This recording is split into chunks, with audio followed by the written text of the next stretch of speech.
Quanti anni ha, signora? 101 e compisso sabato.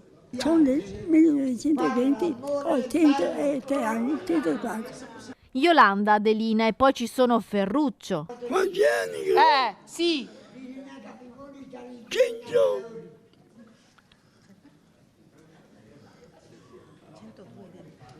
100. 102? 102 anni. E ancora la vispa Yolanda. Io mi chiamo Pacaniera Yolanda e ho quanti anni hai? Una cosa mente che hai anni. Oh, ma Dai, ricordati. Quanti sono? gli anni? Oh. Abbiamo detto prima. L'abbiamo detto prima. 40? No, 40. 50. 100 anni? 100 anni.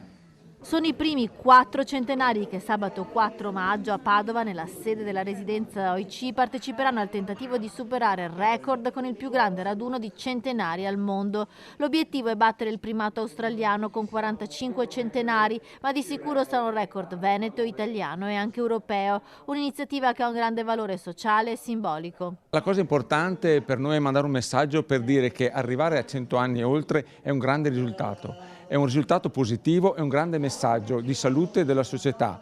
Questa società che si è arricchita di tante cose, ma dobbiamo anche dimostrare che proprio prenderci cura delle persone più longeve vuol dire dimostrare che la società è unita, che la società è coesa. Il record verrà certificato dalla presenza di un giudice del Guinness World Record. I centenari dovranno partecipare con carta d'identità e certificato di nascita per essere registrati. Poi la festa con figli, nipoti e pronipoti. L'iniziativa è affiancata dalla proposta di piantare anche un albero per ogni centenario. Siamo sempre stati abituati ad associare la piantumazione di un albero con la nascita di un bambino. Noi invece vogliamo onorare i nostri anziani, vogliamo onorare i nostri antenati, premiando il loro 100° compleanno con la piantumazione di un albero nel loro comune di residenza. I protagonisti della giornata saranno loro, i centenari, con le loro storie, le loro vite ricche di esperienze e consigli come quelli della super vivace Yolanda. Come sei arrivata ad avere 100 anni? Mangiate tu. Mangiate tu, lavorare. Bisogna fare amore se vuoi vivere, Bauca.